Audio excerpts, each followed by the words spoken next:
How's it going, everybody? Brother Kimo here from Reload Hawaii. Thank you for watching another video. If it's your first time checking out my channel, thank you so much for stopping by. Please consider subscribing to my channel by clicking that subscribe button down at the bottom. And don't forget to click that little tiny bell next to subscribe so you guys can get notifications when I post a new video.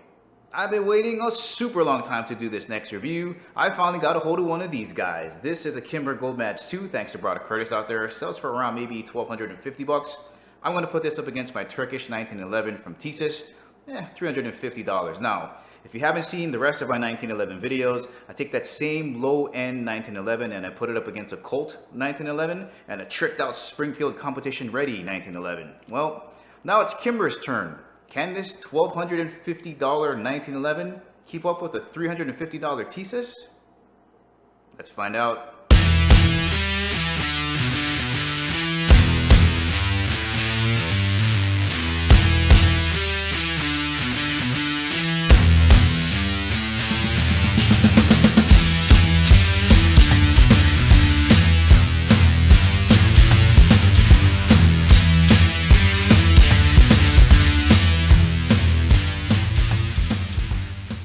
Oh mama, I've been waiting for a long time for this review, taking a very cheap 1911 and putting it up against a legit above $1,000 1911. There is your stats sheet.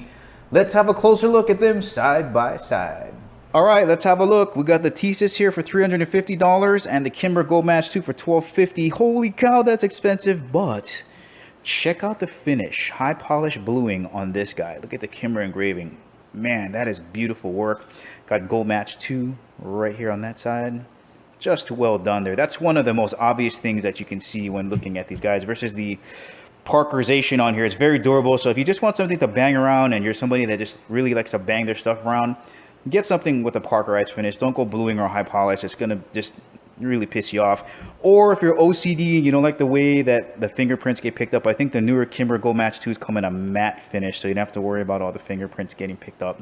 One of the other differences right off that you can see are the grips, right? You got these plastic grips, which is a cost saver, versus these pimped out double diamond rosewood grips. Check that out, man. These really give you a better grip on the handle versus these slippery plastic ones here.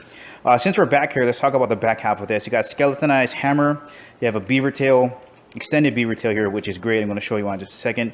And you have an aluminum trigger face here, skeletonized with an adjustment screw. Now, getting back to the nice grip here, extended beaver tail feels so good compared to getting chunked down on right there. You know, this pistol has never done this to me before, but I guess after shooting, 200 rounds or whatever, it was just going bang, bang. Got me all. I don't know if there's a burn there or something.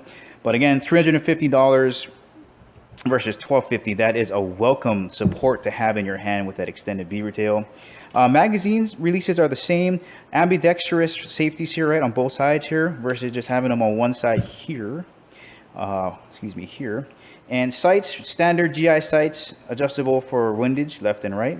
Way down front, you can see that tiny little notch there for your front post. And I'm going to call these Bomar-like sights, but they're calling them Kimber adjustable sights. Here is your elevation. Here is your windage screw on that half. And nice sight picture here. It fills up the whole thing down there. The only other thing I can think that's worth mentioning is the guide rod situation in the front. Full guide rod, right? Some guys will get all wet and be like, you gotta have extended guide rod. Well, this one just has a standard guide rod length. Well, there's a look at both pistols up close. Let's have a look in more specifics. All right, weight-wise, they're about the same, 2.6 ounces. I'm not gonna go through and weigh each component like I did with the Colt video. That was insane. They're almost about the same there, 2.6 ounces again. Let's have a look at how the triggers behave. All right, here is your take up there on the Tisas. And for the most part, most of the 1911s I shoot, they're very, very short take up, very short reset, as we can see here. I'll do this one more time. There's the take up to the wall, to the windows, to the walls. And one more reset. Pretty short reset. Again, not bad for a $350 1911. Now here's a Kimber. It does have an adjustment screw to where you want it to reset at. If you of course adjust it in too much, you're going to lock out the pistol itself. The trigger won't engage. And right there. Clack. All right, let me do this one more time. There it is. There's your wall. Very crisp break. You know, again, I haven't had a 1911 with, you know, just a crappy trigger. They all break pretty clean. Sometimes they break pretty heavy. Now, these are breaking at right around 5 pounds here. When I first got it, it was breaking at around 6.5 pounds. So I did do a polish job and I removed the safety plunger from this 1911 to get it down to 5.5 to 5 pounds. But the Kimber just coming out there, man. 3.5 pounds, 3 pounds, consistent, man. And you can tell the difference. All right, here's my accuracy. What I got at 7 yards. The Tisas is at the top. The Kimber is on the bottom. That was at 7 yards. Here I am at 15 yards. Tisas is on the left. The Kimber is on the right. And 25 yards. Tisas on the left, Kimber on the right. You know, average shooter is gonna get average results. I can't milk the benefits from a $1,200 pistol, but I tell you what, it was an absolute pleasure shooting this. In conclusion, you know, I would definitely, if I had the money, go with the Kimber. I mean, it's a smooth shooting, sexy 1911. But again, guys, my main point being is you don't have to spend a lot of money to get performance. The shiny finish, the serrations on the front, the grips, the skeletonized hammer, those are all just makeup, right? It doesn't get to the main point of basic marksmanship that if you train with what you got, you're gonna do good.